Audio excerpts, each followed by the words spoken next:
जैसे नारियल होता है कच्चा नारियल और पक्का नारियल। कच्चा नारियल खोपड़ी से चिपका हुआ होता है, इसलिए कच्चे नारियल को तोड़ेंगे तो कच्चा नारियल के संग खोपड़ी के संग नारियल भी टूट जाएगा गोला।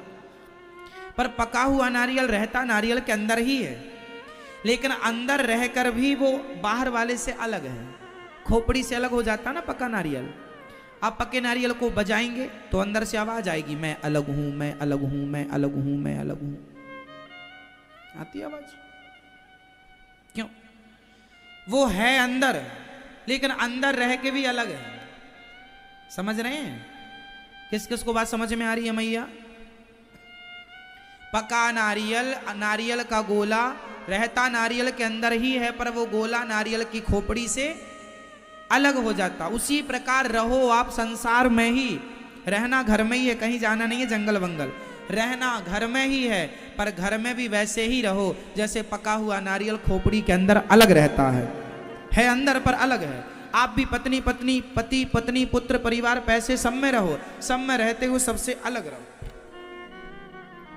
ज्यादा मोह ना हो आपको कि मैं इसके बिना रह नहीं सकती हूं या इसके बिना रह नहीं सकता हूं, जो भी है मोह माया कम हो, है ना। सेवा भाव ज्यादा हो, समर्पण भगवान में ज्यादा हो, भगवान का चिंतन अत्यधिक हो। अब सारी गोपियां आई, भगवान ने सबका स्वागत किया। स्वागतम वो महाभागा प्रियम किम करवाणि वः ब्रजस्यानामयं कच्चित् ब्रूतागमन कारणम्। स्वागतम वो महाभागा। गोपियों को भगवान ने कहा आओ, इतनी रात गए तुम यहाँ आई हो, क्यों आई हो? भगवान ने गोपियों से कहा जाओ अपने अपने घर, पति की सेवा करना तुम्हारा परम धर्म है। आज भगवान ने यहां पर नारी धर्म का उपदेश किया है। स्त्री धर्म क्या होता है, पत्नी का धर्म क्या, पति का धर्म क्या, सबके धर्म का निरूपण है आज। धर्म क्या है? नारी का धर्म क्या होता है? नारी का धर्म है कि वह अपने पति की सेवा करे। नारी का धर्म क्या है? कि वह अपने पति की सेवा करे। आप में से कितनी नारियां अपने पति की सेवा करती हैं? हाथ उठाओ। जो अपने पति की सेवा करती हैं वो हाथ उठाएंगी। कौन कौन पत्नियां अपने पति के चरण दबाती हैं? पांव दबाते हैं आप? कभी कभी आपके पांव दबते हैं? अच्छा, वह नारियां आप पांव दबाते हैं अपने पति परमेश्वर के?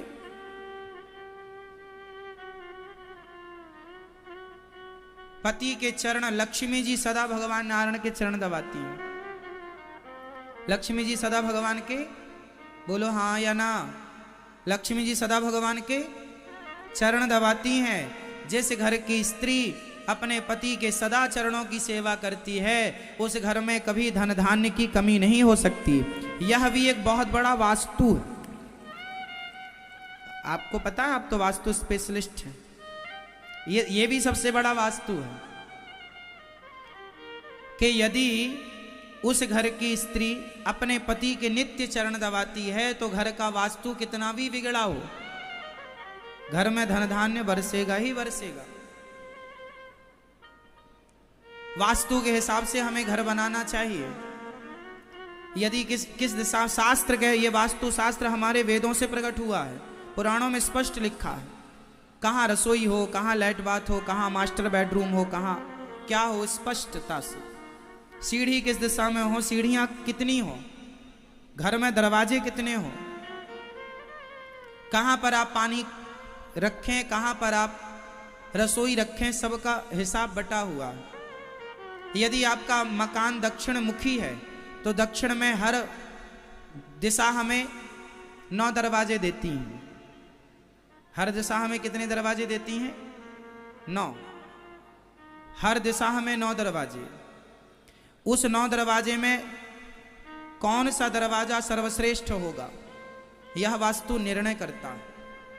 पहले के द्वार बड़े बड़े क्यों होते थे? पहले राजा महाराजाओं के दरवाजे आपने देखा है, वास्तु कहता है कि जो आपका पहला दरवाजा है, फ्रंट का द्वार, वो बड़ा होगा तो घर में खुशहाली ज्यादा होगी। ये वास्तु है, बड़ा द्वार।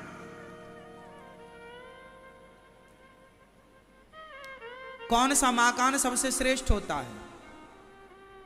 ये सभी मकान श्रेष्ठ होते हैं, हर दिशा का मकान फलीभूत होता है, परंतु कुछ नियम जरा जरा से यदि हम फॉलो कर लें, हमारा अब मैं इसलिए ज़्यादा डीपली नहीं बताता कि मैं बता दूंगा तो फिर लोग तोड़ा फोड़ी करने लग जाएंगे।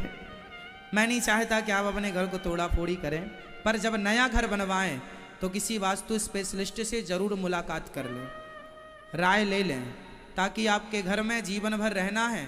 वास्तु का बहुत बड़ा प्रभाव पड़ता है। मैया को जगा दो जरा बेटा, मेरी मैया जागो, मेरी माँ, टाटा, देखो सुबह हो गई है ना। तो हमारा जो वास्तु है, यदि आपका घर पूर्वमुखी है तो पूर्वमुखी में भी आपको ईशान की तरफ ही आपका मैन द्वार होना चाहिए, पूरब से उत्तर की ओर। यदि दक्षिण मुखी का किसी का प्लॉट है और वहां पे दरवाजा लेना है तो कहां लेना चाहिए? कहते हैं ना दक्षिण मुखी मकान फलीभूत नहीं होता, या कुछ भी ऐसा बोलते हैं लोग, ऐसा नहीं है। दक्षिण मुखी का जो फ्रंट द्वार है, मेन गेट, दक्षिण मुखी यदि आपका प्लॉट है और आप उस प्लॉट के 9 हिस्से कर लीजिए, 9 टुकड़े, जितना भी आपका है डिवाइड कर लीजिए, 3-3 फीट के 9 टुकड़े बना लीजिए, या 2-2 फीट के बना लीजिए। 18 फीट का प्लॉट है तो आप 2-2 का बनाएंगे, यदि और बड़ा प्लॉट है तो 9 टुकड़े कर लीजिए।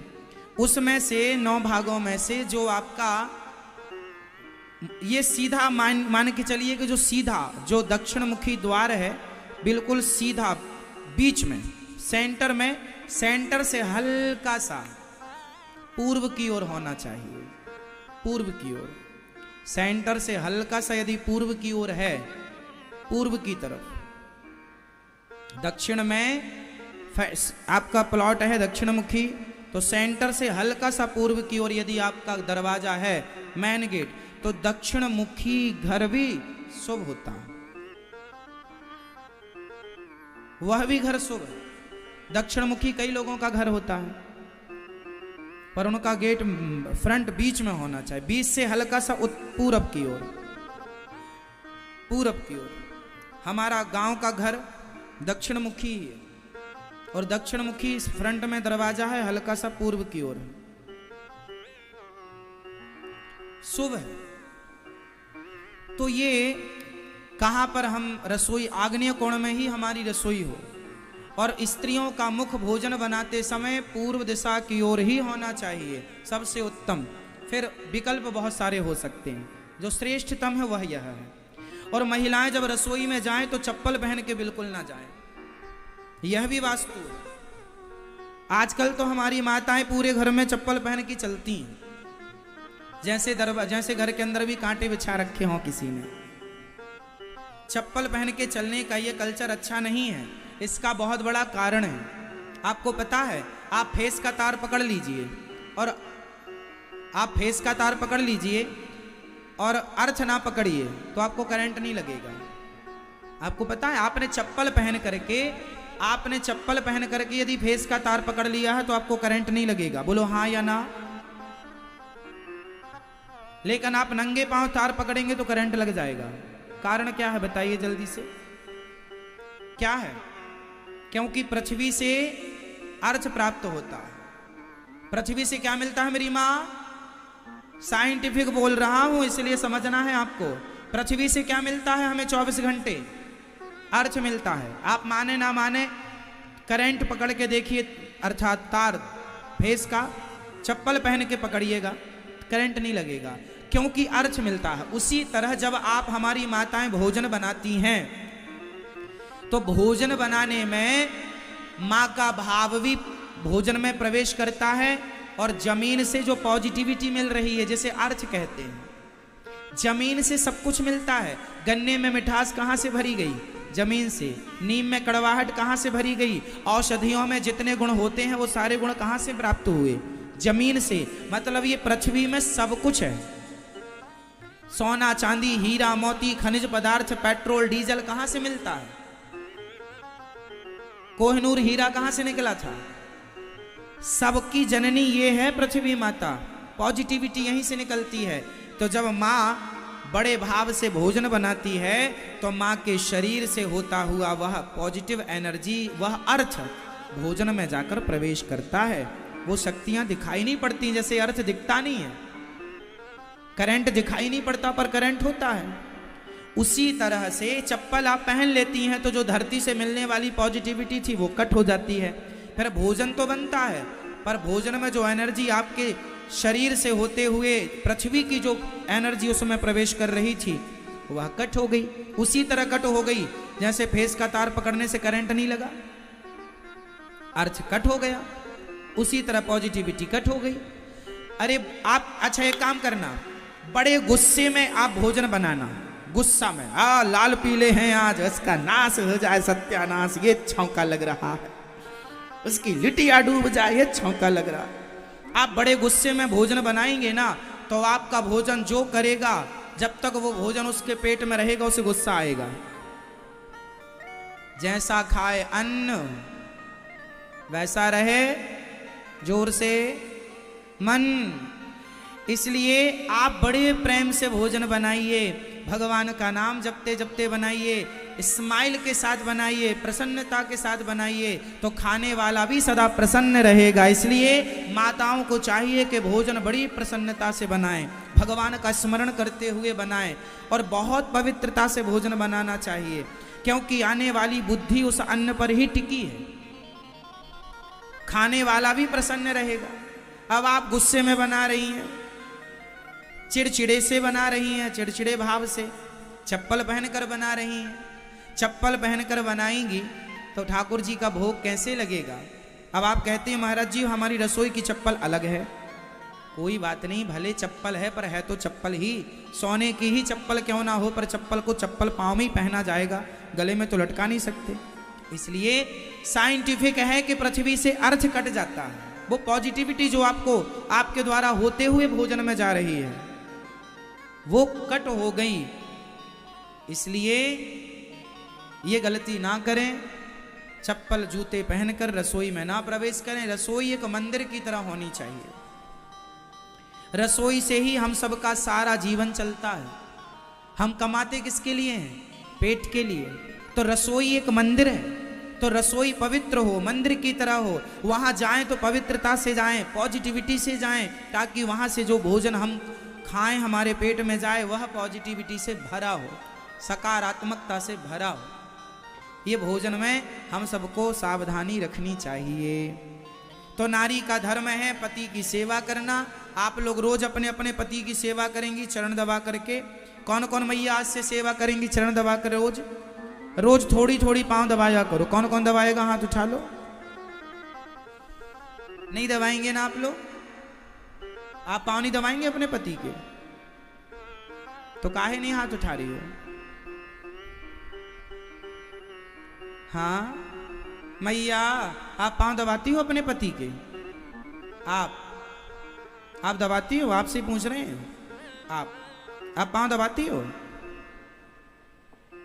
हाँ, अलग अलग रहते हैं आप लोग? पति पत्नी लड़ाई हो जाती है क्या? अब पांव नहीं दबाते तो भाग जाते होंगे बेचारे। पांव दबाती तो अलग अलग क्यों होता? पांव दबाया, जब भी मिले तो पांव पकड़ के बैठ जाया करो। पति के पांव जैसे लक्ष्मी जी छोड़ती नहीं है भगवान नारायण के चरणों को, आप भी मत छोड़ा करिए। नारी का धर्म है पति की सेवा करना। और पति का धर्म क्या है कि पत्नी को मारता रहे ना? पति का धर्म है कि वह अपनी पत्नी का सम्मान करे, पत्नी की इज्जत करे। जो पति अपने पत्नी का सम्मान करता है, नारी की इज्जत करता है, उसके घर में ही सदा लक्ष्मी की कृपा बनी रहती है, उसी के घर में सुख शांति समृद्धि आती है, वरना कदापि नहीं। नारी को सताना मतलब लक्ष्मी से मुंह मोड़ लेना, इसलिए नारी का आदर सम्मान किया करो। पुरुष को चाहिए, कई पुरुष ऐसे होते हैं जो पत्नियों की इज्जत नहीं करते, पांव की जूती मानते, तुम हमारे पांव की जूती हो।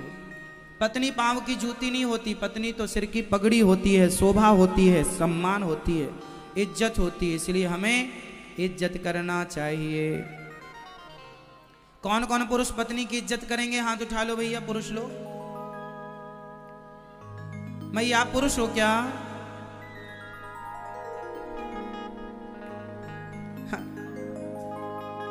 जब बोले थे कि पति की सेवा करना, पांव दबाना, तब हाथ नहीं उठाई थी। कौन कौन पुरुष से अपनी पत्नी का सम्मान करेंगे? हाथ उठा लो फिर से। करेंगे? आप करते हैं सम्मान? हा? सम्मान किया करो पत्नी का। और पत्नियां क्या करेंगी? पत्नियां पति को भगवान मानेंगी। देखो हमारे सनातन धर्म में पति की क्या जगह है, जरा नारियां सुनेंगी मेरे संग। बिन परमेश्वर सूना मंदिर, बिंदिया बिना लीलार सूना, पति बिना संसार। पति के बिना जीवन अधूरा है मेरी माँ। बिन परमेश्वर सूना मंदिर, बिंदिया बिना लीलार सूना, पति बिना संसार। पति ही ब्रह्मा, पति ही विष्णु, पति नरवदाधार।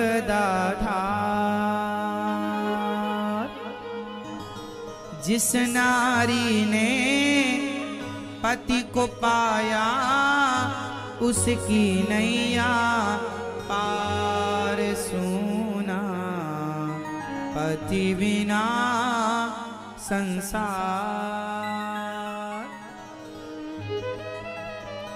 एक पतिव्रत रहे जगत में, सब व्रत हैं बेकार। नारी के कितने व्रत होते हैं? नारी का एक ही व्रत। मैया नारी के कितने व्रत होते हैं?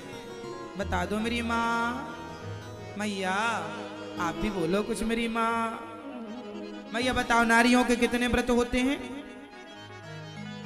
नारियों के कितने व्रत होते हैं? आप बताओ।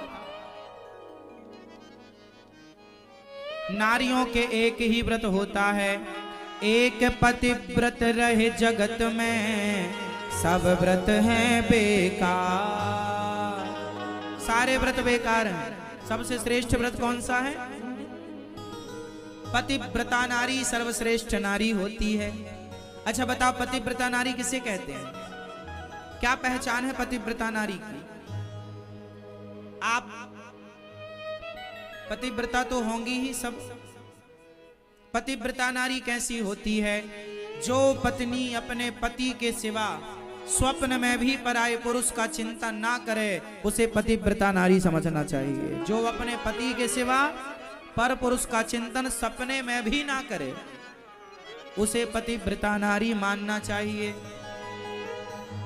जो पत्नी पति के सोने के बाद सोए, पति के जागने के पहले जागे, पति को भोजन कराने के बाद भोजन करे, वह नारी पतिव्रता होती है। अब जैसे पति बाहर हो, परदेश में हो, तब तो आप भोजन कर सकते हैं, पर पति पास में है और पति ने भोजन नहीं किया और आपने भोजन कर लिया, यह पतिव्रता नारी का लक्षण नहीं है। पहले पति को भोजन कराओ, फिर आप भोजन करो, और आप ही भोजन कराओ, या तो आप कराओ या आपकी सास कराए, कोई भी कराए आपके पति को, पर भोजन कराओ पति को, फिर आप भोजन करो। पति भूखा बैठा है और पत्नी खा रही है, पति परदेश में हो तो कोई बात नहीं, पति परदेश में हो तो पहले की महिलाएं क्या करती थी, यदि किसी महिला का पति परदेश में होता था तो पत्नी एक थाली लगाती थी पति के नाम की, दाल चावल जो भी बनाया हो उसने थोड़ा थोड़ा, और वो थाली निकाल के गौ माता को खवाती थी, और ये मानती थी कि गौ माता ने खा लिया अर्थात पति ने खा लिया, फिर भोजन करती थी। ये पतिव्रता नारियों की बातें हैं। बिना पति को भोजन कराए भोजन ना करे। एक पतिव्रत रहे जगत में, सब व्रत हैं बेकार। बिन पतिव्रत के नारी का तो जीवन है बेकार। सूना पति बिना संसार।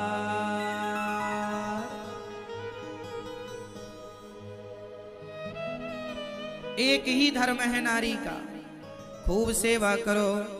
जैसे मंदिर में मूर्ति ना हो तो मंदिर अधूरा है, माथे पे बिंदिया ना हो तो माथा अधूरा है, उसी प्रकार पति ना हो तो पत्नी अधूरी।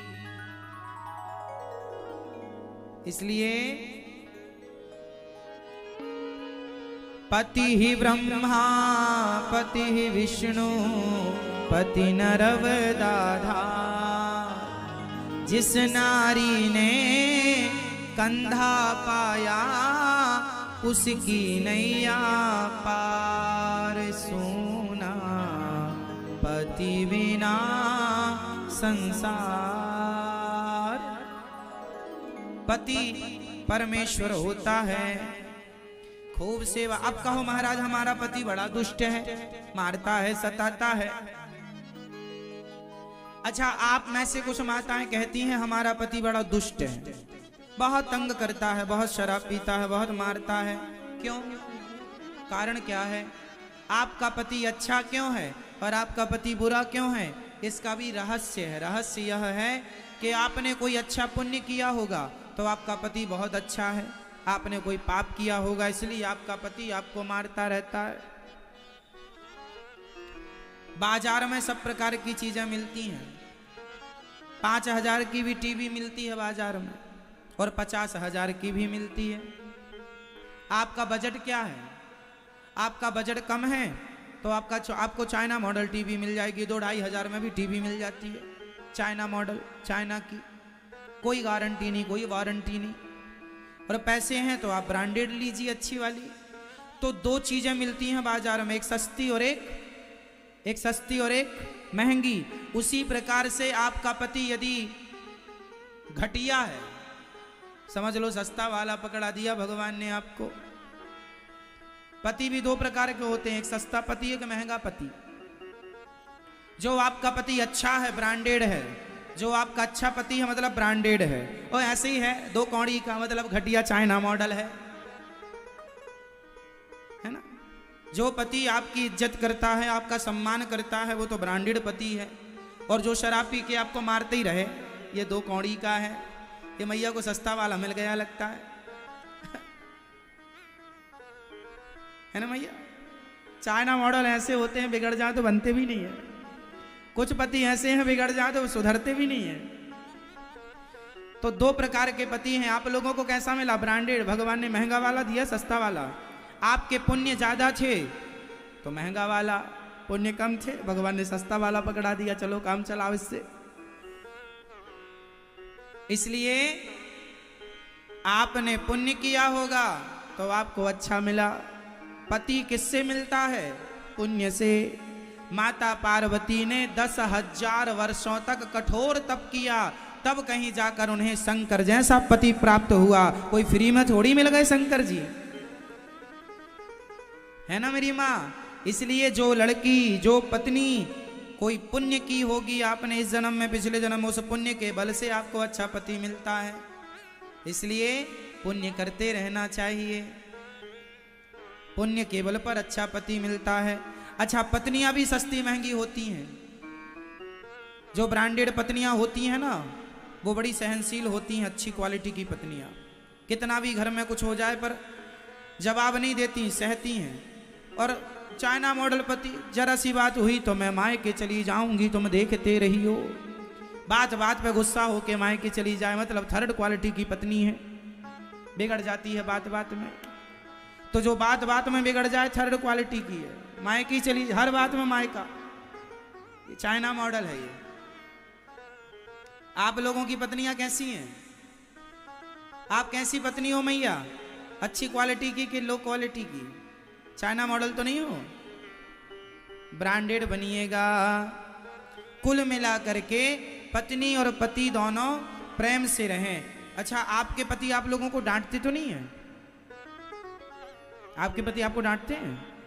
आपके पति आपको डांटते हैं? आप डांटते हैं भैया? डांटते हैं? हाँ, नहीं। आपके पति आपको डांटते हैं क्या? पहले तो यूं फिर यूं। अब बताएं कैसे महाराज, हम आपसे सब देख रहे हैं। कह दें कि डांटते हैं तो फिर घर में फिर डांट पड़ेगी। अच्छा सुनो, आपके पति यदि आपको डांटते हैं तो प्यार भी तो आपसे करते होंगे। अच्छा बताओ, किस किस के पति प्यार करते हैं आपसे? हाथ उठाओ। आपके पति आपसे प्यार नहीं करते तो हाथ उठाओ। नहीं करते? अच्छा नहीं करते, फिर मत उठाओ। कहाँ आपके पति? घर में? दिखा मत देना इनको, नहीं पति देख रहे होंगे, नहीं कहे आना घर। जिनके पति, देखो आपके पति आपसे प्यार करते हैं, यदि प्यार करते हैं तो डांटेंगे भी। प्यार आपको करते हैं तो डांटने पड़ोसन को तो जाएंगे नहीं। इसलिए पति आपको प्यार करते हैं तो डांटने का भी अधिकार है। गृहस्थी कैसे चलती है?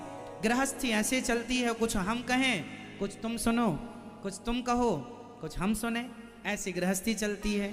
एक ही एक कहे। पत्नियों की शिकायत है, महाराज जी हमारे पति सुनते नहीं हैं। क्यों, आपके पति बहरे हैं क्या? सुनाई तो पड़ता हमको। नहीं, हमारी नहीं सुनते। कुछ पत्नियां अपने पतियों को अपने हिसाब से चलाना चाहती हैं कि हम जहां कहें खड़े रहो वहीं खड़े रहो, हम कहें बैठो तो बैठ जाओ, हम कहें अपनी माँ के पास मत जाना तो मत जाओ। कुछ पत्नियां अपने पतियों को अपने हिसाब से चलाना चाहती है, जैसे शकुनी चलाता था अपने हिसाब से 100 के 100 भांजों को।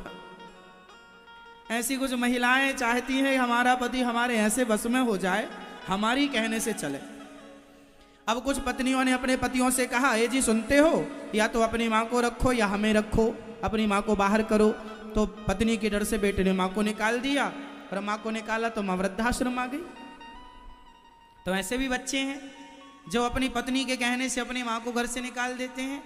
तो देखो, पत्नी आप हो तो पति को आपके वश में कर लो, पर ऐसा ना कि अब उसे वश में करके उसकी माँ को घर से निकाल दो। ये नारी का धर्म नहीं है। नारी का धर्म है कि पति की, यदि आपके पति ने आपकी सास को घर से निकाल दिया तो ये समझ लो कि अब आपका पति नरक जाएगा। जो बेटा अपनी माँ को घर से निकालेगा वो बेटा स्वर्ग तो जा नहीं सकता, उसके बैकुंठ में तो आरती उतारी नहीं जा सकती, सीधा नरक जाएगा। तो आप पत्नी हो, आप अपने पति को नरक में जाने से बचाओ। यदि आपका पति कोई गलत निर्णय ले रहा है तो पत्नी को रोकना चाहिए कि यह गलत है, आप सही निर्णय लीजिए। पत्नी का धर्म है पति के संग खड़ी रहे और पति को नरक जाने से बचाए। वो पत्नी वही है जो अपने पति को गलत काम करने से रोके। ये ना कि पत्नी ही कह दे कि अपनी माँ को घर से निकाल दो, तो तुम दोनों नरक जाओगे, नाली का कीड़ा बनना पड़ेगा कई जन्मों तक। इसलिए कहता हूं, रिश्तों को समझिएगा। और रिश्तों में सबसे ज्यादा आवश्यक क्या चीज होती है? सहनशीलता। रिश्तों में क्या चाहिए? सहनशीलता। जितनी सहनशीलता होगी उतना अच्छा होगा, उतने रिश्ते टिकेंगे। तो पति पत्नी एक दूसरे के पूरक हैं और हम सबको इन रिश्तों को, इस गृहस्थ आश्रम को अच्छे से चलाने के लिए पत्नी का समझदार होना जरूरी है। पति का समझदार होना जरूरी है। यदि दोनों समझदार हैं तो गृहस्थी बहुत अच्छी चलती है। एक समझदार है तो भी गृहस्थी चल जाएगी, पर दोनों मूर्ख हों तब बात बिगड़ती है। तो पति कुछ भी बोला करे, हम आज आपको एक फॉर्मूला देते हैं सूत्र गृहस्थी चलाने का। पति कुछ भी कहे पत्नी को चुप रहना चाहिए, और पत्नी कुछ कहे तो पति चुप रह ले। यदि आपने चुप रहना सीख लिया तो आप गृहस्थी चला लोगे, और आपने ज्यादा बोलना शुरू किया तो फिर गृहस्थी ज्यादा दिन नहीं चलेगी। इसलिए चुप रहा करो, ठीक है? आपके पति आपको डांटते रहते हैं तो आप चुप रहा करो, और चुप रह करके सदा प्रसन्नता से अपने पति की सेवा में लगो, निष्काम भाव से। जब हम पत्थर में भगवान को दर्शन कर सकते हैं, जब पत्थर को भगवान मानकर पूज सकते हैं, तो फिर अपने पति को भगवान मानकर क्यों नहीं पूज सकते? मान लो ना कि हमारा पति नहीं, ये भगवान है, भगवान की तरह पूजा करो। अब जो आपके भाग्य में था वो मिल ही गया, आप कुछ और तो किया नहीं जा सकता। हमारे सनातन धर्म में यही तो है, जो मिल गया है निभाना है, चाहे हंस के निभाओ चाहे रो के निभाओ। अब निभाना है तो रो के क्यों, हंस के निभाया जाए। और हंस के निभाने का फॉर्मूला ये है, सहन करो, जो बातें हैं उनको भुलाओ और फिर अच्छे से जीवन शुरू करो। रात गई बात गई। अब जब मरता है और यमराज जी से कहता हमें 1 मिनट का समय दो, हम अपने बच्चों से कुछ कहना चाहते हैं, तो भला एक बाप क्या चाहता होगा? बताओ, आप भी पिता हैं। जब आप जाएंगे तो आप अपने बच्चों को कौन सा मैसेज देकर जाएंगे, कौन सा संदेश देकर जाएंगे? बताओ वो कौन सा मैसेज है, वो कौन सा संदेश है जो सबसे महत्वपूर्ण है, जो हर बाप अपने बेटों को देना चाहता है? वो मैसेज क्या दिया, जरा सुनिएगा। बेटा मैं जा रहा हूं, यमराज जी आ गए हैं लेने। अब मुझे तुम दोनों वचन दो। एक पिता के 2 बेटे थे, और जब बाप मरने लगा तो दोनों बेटों से क्या कहता है, जरा सुनिएगा। हर बाप का ये भाव है, कोई बाप कह पाए कोई बाप ना कह पाए। क्या कहा एक बाप ने, 1 मिनट की मोहलत दे दो, करूं बेटा से बात। बेटा सुनो, भाई भाई प्रेम से रहना। एक बाप कह रहा है, भाई भाई प्रेम से रहना, जाना है सबको उसके पास, बुलावो आगे राम को। भाई भाई प्रेम से रहना, जाना है सबको उसके पास, बुलावो आगे राम को।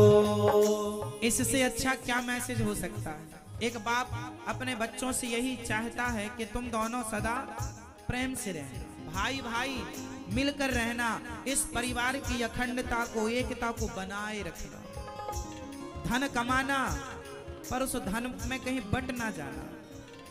आजकल कितने भाई हैं, कोर्ट कचहरियों में सबसे ज्यादा केस भाई भाई के भरे पड़े हैं। पता नहीं क्यों लड़ते हैं। बचपन में एक थाली में खाने वाले भाई, एक ही शर्ट को दोनों भाई मिलजुल कर पहनने वाले भाई, कभी हमने पहन लिया कभी तुमने पहन लिया, आपका पैंट कभी हमने पहन लिया, हमारा कभी तुमने। ये प्यार मोहब्बत से रहने वाले, एक बिस्तर में दोनों भाई सोने वाले, आज एक दूसरे के दुश्मन हो जाते हैं। जरा से पैसों के लिए, जरा सा किसी के भड़कावे में आने के बाद क्यों अपने भाई भाई से रिश्ता मोड़ रहे हो, मुंह मोड़ रहे हो? भगवान सदा प्रसन्न होते हैं उन भाइयों से जो सदा प्रेम से रहते हैं। एक पिता भी प्रसन्न होता है कि मेरे दोनों बच्चे, अरे कमाई अपनी अपनी करो, अपना अपना बनाओ खाओ, पर प्रेम बना रहे। आजकल कितने भाई हैं जो एक दूसरे का मुंह देखना भी पसंद नहीं करते। एक भाई जा रहा था वैष्णव देवी की यात्रा करने, मैंने रोका, मैंने यहाँ कहाँ जा रहा है? बोले वैष्णव माता के दर्शन करने जा रहा हूँ। मैंने कहा वैष्णव माता की चढ़ाई पैदल चढ़ेगा कि झूले से चढ़ेगा? बोले पैदल ही चढ़ूंगा। मैंने कहा माता जी की 12 किलोमीटर की चढ़ाई पैदल चढ़ेगा, और ये तेरा भाई जो 10 साल से तुम लोगों का बोलचाल बंद है, उसके घर में 5 सीढ़ियां हैं, 12 किलोमीटर की चढ़ाई चढ़ने जा रहा है। लेकिन रूठे भाई को मनाने के लिए उसकी 5 सीढ़ियां नहीं चढ़ सकता। जब तू अपने भाई को खुश ना कर सका तो माता रानी को क्या खुश कर पाएगा तू? तुझसे हो जाएंगे खुश। अरे रूठों को मना लो मेरी माँ। वो राम राम ना करे तो तुम कर लो, वो ना बोले तो तुम बोल लो, कौन सा पैसा लग जाएगा? छोटे बनने में कोई घाटा नहीं है। मेरा भाई मेरे से बात नहीं करता तो मैं शुरू कर दूं? आप लोग अकड़ में रहते हैं, अरे वो तो बोलता नहीं है, अरे वो मूर्ख है, तो तुम तो मूर्ख ना बनो। वो नहीं बोलता तो तुम तो बोलो।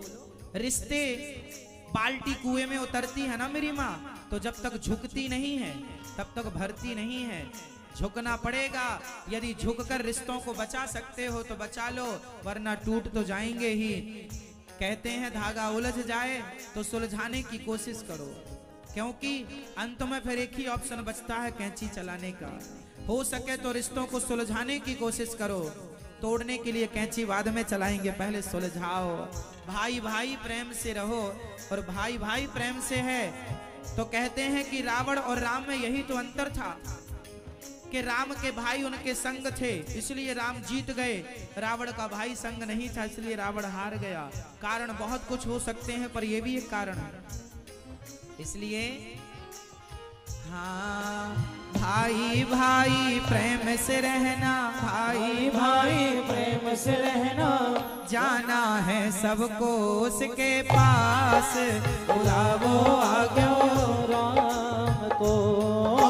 भाई भाई प्रेम से रहना, जाना है सबको उसके पास, बुलावो आज्ञा राम को। यहाँ रहा कौन है? जाना है ना सबको, एक दिन चले जाओगे आप। ये बताओ, अपने भाई के मरने पर रोओगे कि नहीं? जो भाई भाई से बात नहीं करता, मैं उस भाई से सवाल कर रहा हूँ। बताओ, जब तुम्हारा भाई मर जाएगा तो उसके मरने पर जाओगे कि नहीं? आप पूछना किसी भाई से, जो भाई एक दूसरे से बातचीत नहीं करते ना, इनकी दुश्मनी है, उन भाइयों से आप लोग एक सवाल करना मेरी ओर से कि क्यों, जब तेरा भाई मर जाएगा तो मरे पे जाएगा कि नहीं? मरने पे वो कहेगा हाँ हाँ जाऊंगा। तो मूर्ख आदमी मरने पे ही जाएगा, जिंदा है तब नहीं जा रहा, तो मरने पे भी क्यों जाएगा? अरे जीते जी इंसानों की जरूरत होती है, मरने के बाद तो दुश्मन भी आते हैं। आंसू बहाने तो दुनिया आएगी, पर वो भाई भाई कैसा जो मरने पे ही जाए? अरे जिंदा था तब दुख सुख पूछ लिया होता, भैया कैसे हो? लेकिन इतनी दुश्मनी, इतनी नफरत, इतनी घृणा। अरे तुम अपने भाई से इतनी घृणा करते हो तो भगवान तुमसे कैसे प्यार करेंगे? हाँ, भगवान उन्हीं से प्यार करते हैं जो किसी से नफरत नहीं करते। सबसे प्यार आप करो, भगवान आपसे प्यार करेंगे। 1 मिनट की मोहलत दे दो, करूं बहू से बात। 1 मिनट की मोहलत दे दो, करूं बहू से बात। एक माँ मरने लगी, माँ मतलब सासू माँ। एक सास मरने लगी तो अपनी बहुओं से कहा, बहू, एक सास की 2 बहू थी, दोनों बहुओं को बुलाया और सास ने कहा, यमराज जी 1 मिनट की मोहलत दे दो, करूं बहू से बात। एक सास अपनी बहू से क्या कहती है? हर सास अपनी बहू से यही चाहती है।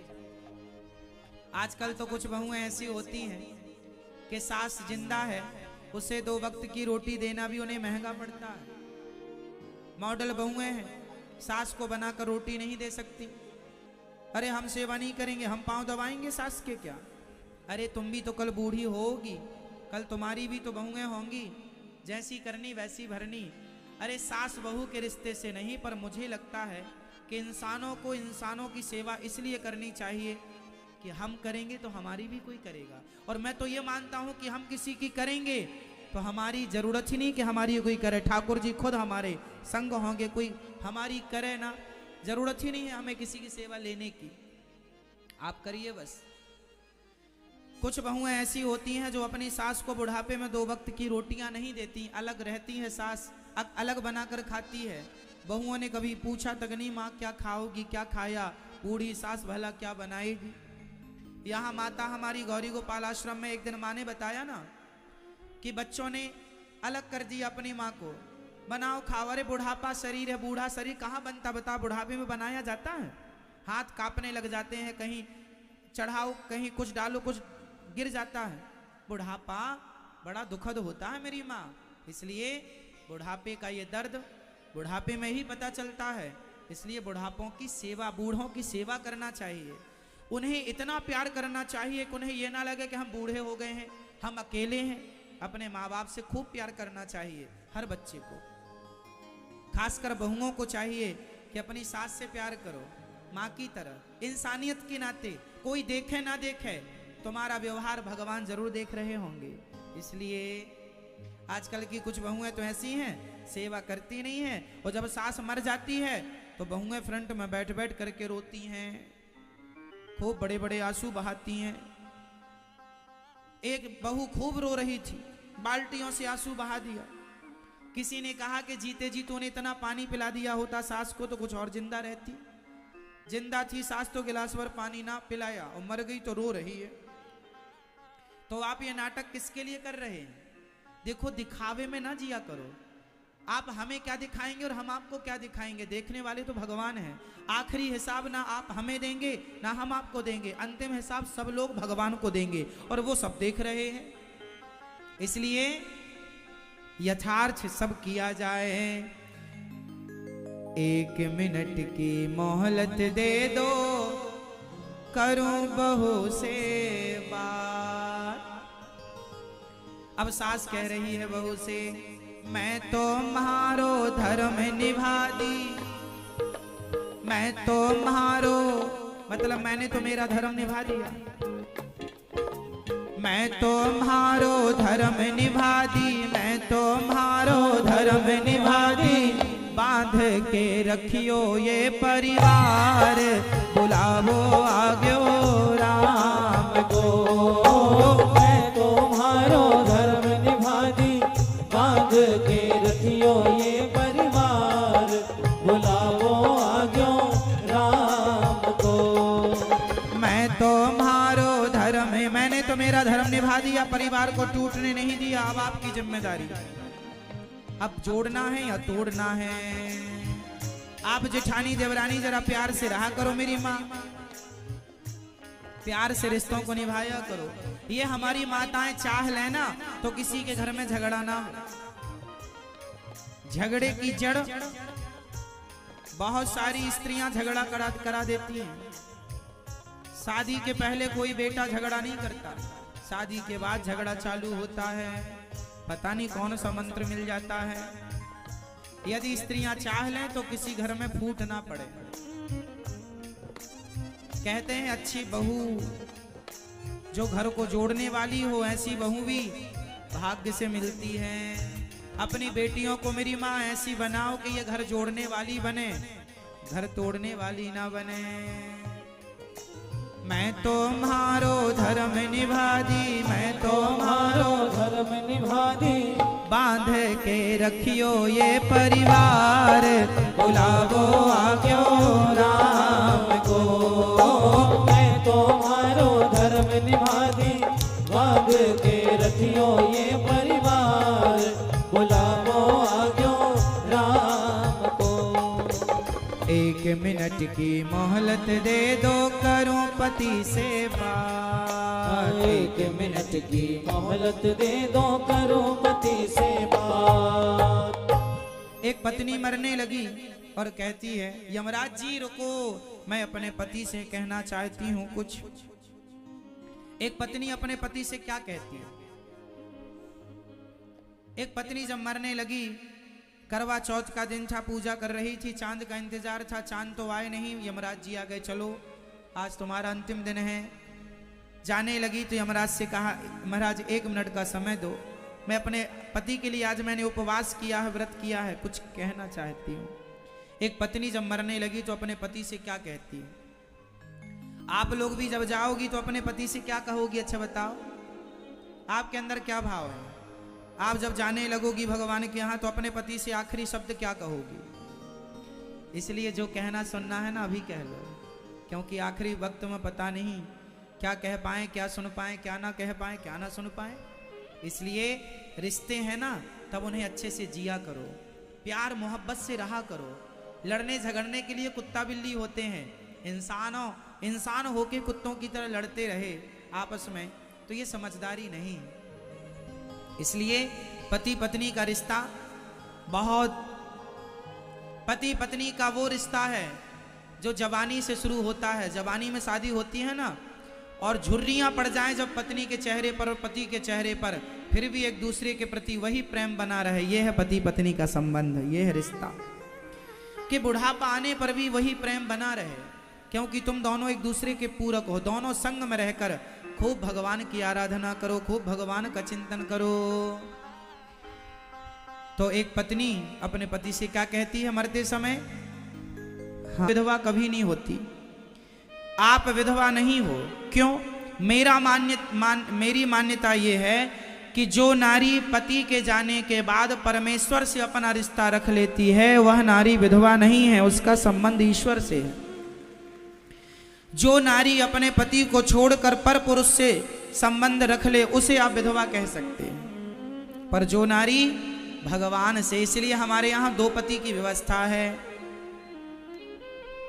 पति कितने होते हैं? कितने पति होते हैं? पति तुम हो एक अगोचर, सबके प्राण पति स्वामी, सबके प्राण पति। किस विध मिला हूँ दया मैं तुमको मैं कुमति। ओम जय जगदीश हरे। कितने पति हो गए? तुम हो एक अगोचर, सबके प्राण पति। तो सबके पति कौन? ये भी पति है आपका जिसने गले में मंगल सूत्र पहनाया, ये तन का पति है। भगवान मन के पति हैं सबके, इसलिए ये पति का साथ छूट जाए तो इस पति के आश्रित रहा करो और अपने आप को सधवा ही माना करो, है ना। विधवा वो होती हैं जो अपने पति को छोड़कर पर पुरुष से संबंध रख लेती हैं, उन्हें विधवा ही मानो आप। परंतु जिस नारी ने अपने पति के बाद परमेश्वर में अपना मन लगाया है वह विधवा नहीं हो सकती, इसलिए वो भक्त है। मीराबाई को आज तक किसी ने विधवा कहा? क्योंकि मीरा के पति भोजराज भी तो मारे गए, सामान्य भाषा में कहो तो वो भी विधवा थी, पर नहीं, मीरा विधवा नहीं थी। क्योंकि मीरा से पूछा तेरा तो पति मर गया है, तो मीरा ने कहा ऐसे बर को क्या बरूं जो जन्मे और मर जाए, बरिए बर गोपाल को मेरो चुन लो अमर कर जाए।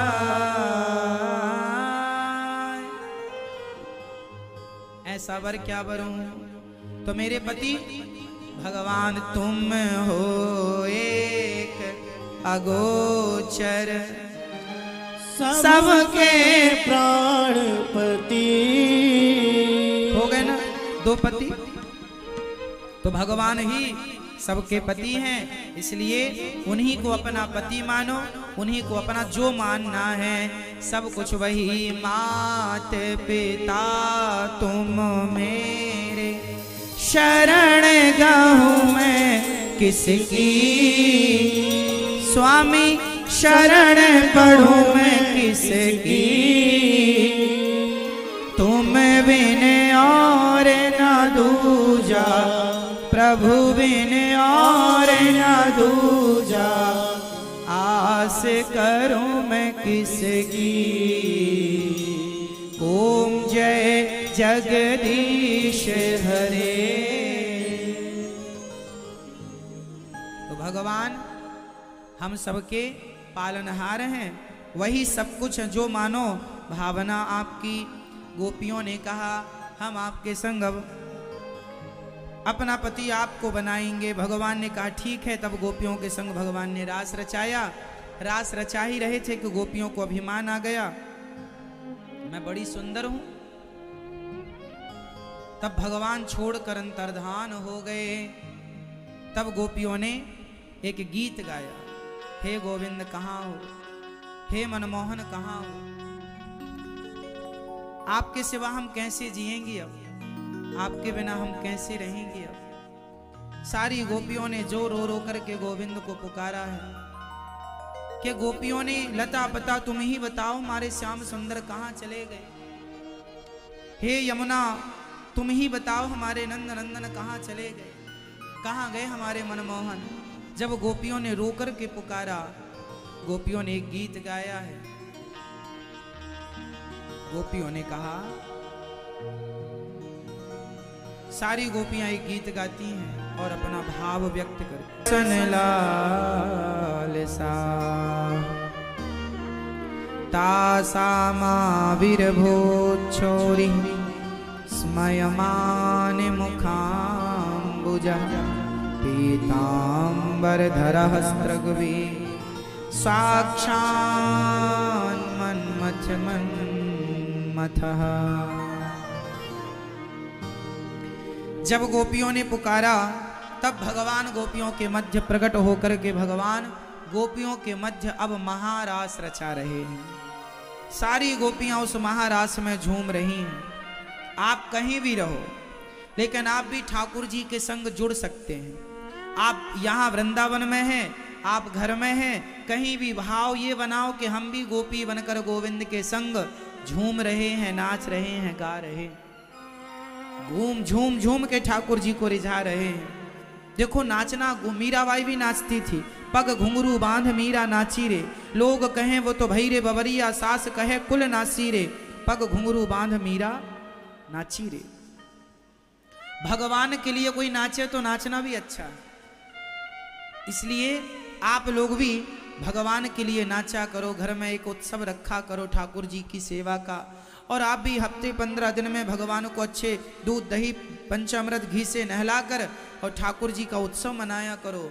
ठाकुर जी की सेवा एकादशी के दिन किया करो, विशेष रूप से उत्सव मनाया करो, नाच करके गाकर भगवान को रिझाया करो, पूजा पाठ करके रिझाया करो, कथा सुनकर सुनाकर रिझाया करो, औरों को कथा सुनवाया करो। आओ हम आज कथा सुनते हैं, आज अड़ोस पड़ोस सबको बुलाओ, और आज आप लोग कथा, आज जो हमने कथा में जो बातें अच्छी कही वो आप सबको सुनाओ, सबसे सुनो, सत्संग होगा। कथा सुनने के बाद हमें कथा को औरों को बताना चाहिए। जैसे आप आज कथा सुने हैं ना, तो घर में जाके डिस्कस करना चाहिए कि आज आपने कथा में क्या सुना, कुछ आप बताओ कुछ हम, इससे बातें याद रह जाती हैं। क्या आज अच्छा था, क्या आज हमें अच्छा लगा, क्या हमें आज सीखने जैसा था, क्या हमें उतारने जैसा मिला, क्या उतार सकते हैं, किससे हमारी लाइफ बदल सकती है। इसलिए कथा सुना करो। कोई बात अच्छी लगी जो दिल को छू गई, उसे YouTube पर बार बार सुना करो, याद करो उसे, औरों को सुनाओ। जिस बात ने आपके दिल को बदला है औरों को भी वो बात बदलेगी। इसलिए कथा YouTube पर सुनाया करो सबको। अपना मोबाइल निकाल लो, कथा को चैनल पर YouTube पर सुना करो। यदि कथा टीवी पर सुन पाते हैं तो अच्छा है, वरना मोबाइल पर अनिरुद्धाचार्य जी डालकर आप मोबाइल पर कथा सुन सकते हैं, और कथा सुन करके चैनल को सब्सक्राइब कर सकते हैं। सब तक कथा पहुंचाइए, लिंक को शेयर कीजिए, सब तक कथा पहुंचाइए, सब तक कथा पहुंचाइए, सब सुने, सब उस कथा से जुड़ें, कथा का लाभ लें। आप कितने लोग कथा मोबाइल पर सुनते हैं? आप लोग जो नहीं सुनते सुने, और चैनल को सब्सक्राइब नहीं किया तो जरूर कर लें, क्योंकि 84 लाख लोगों का परिवार हो गया है। यदि आपने चैनल को सब्सक्राइब कर लिया जल्दी जल्दी तो बहुत जल्दी ये 1 करोड़ लोगों का परिवार पूरा हो जाएगा। 1 करोड़ लोगों की फिर हम आपको बधाई देंगे जल्दी से। तो आप सभी 1 करोड़ लोगों का परिवार पूरा बनाने में आप ही एक दूसरे की मदद कर सकते हैं। सबको कथा लिंक शेयर किया करो व्हाट्सएप फेसबुक में। और कथा, अच्छा ये बताओ, कथा से आपका जीवन बदल रहा है या नहीं? बोलो हाँ या ना? बदल रहा है तो औरों का भी बदलेगा। जुड़े रहिएगा सत्संग से, संस्कारों से। ठाकुर जी भगवान श्री गोपियों के संग महारास रचाने लगे। उस रास में शंकर जी भी आए, सब झूम झूम के नाच रहे। भगवान कैसे मिलते हैं, हमें अपने रास में कैसे सम्मिलित करेंगे भगवान?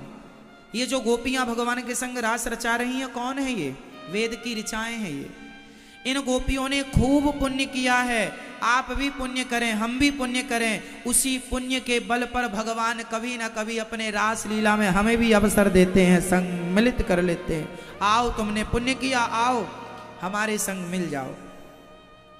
भगवान से मिलने के लिए क्या चाहिए? पुण्य। जैसे किसी को फौजी बनना है, सेना में भर्ती होना है, तो उसकी क्या क्या चाहिए? छाती इतनी हो, लंबाई इतनी हो, दौड़ निकाल सके, मेडिकल ठीक हो, ये ठीक हो, वो ठीक हो। कितनी सारी रिक्वायरमेंट होती हैं सरकार की ओर से। ये हो, ये हो, ये हो, ये हो, तब जा करके आप फौजी बन सकते हैं। छाती चौड़ी नहीं है आपकी, जो चाहिए वो नहीं है, तो आप दौड़ नहीं निकाल पाए, तो आप कैसे हो पाएंगे फौजी भाई? इसलिए कहने का अर्थ ये है कि यदि हमें फौजी बनना है तो उसके लिए हमारे पास कुछ डिग्रियां भी होनी चाहिए, हमारे अंदर कुछ काबिलियत भी होनी चाहिए। तो सोचो, भगवान का बनना होगा तो हमारे पास कुछ पुण्य तो हो। यहां तो डिग्रियों से काम चल जाता है, पर भगवान के यहां डिग्रियां काम नहीं आती। वहां तो पुण्य देखा जाता है, आपने पुण्य कितना किया। इसलिए पुण्य करो। क्या पुण्य करेंगे? आज से नवरात्रि स्टार्ट हो रही है। आप लोगों ने घर घर दुर्गा मैया बिठा रखी हैं। हर गली हर मोहल्ले में दुर्गा मैया की हमें अब गूंज मिल जाएगी, जय घोष माँ का मिल जाएगा। अरे वो दुर्गा मैया को प्रसन्न करना हो तो जो आपकी माँ है वह माँ ही तो दुर्गा है, उस माँ को खुश कर लेना। इसलिए अपनी माँ की पूजा करना, अपनी माँ की सेवा करना। आपकी माँ की सेवा करोगे, आपकी माँ की पूजा करोगे तो आपकी माँ की पूजा से ही दुर्गा मैया प्रसन्न हो जाएंगी। इसलिए दास अनिरुद्ध, नवरात्रि है तो माँओं की सेवा, माँओं की पूजा से हमने आज के दिन को शुरू किया है। हमारी माँओं की सेवा, माँओं की आरती के संग आज का दिन हमने प्रारंभ किया है। हमारी माँ देखो, यही दुर्गा है हमारी माँ, यही काली है, यही महाकाली है। इसलिए ये दुर्गा है। माँ की सेवा, माँ की पूजा, माँ की वंदना, जो कर सको करो। अपनी अपनी माँओं की सेवा करो। आप भी आज अपनी माँ की आरती जरूर उतारना शाम को।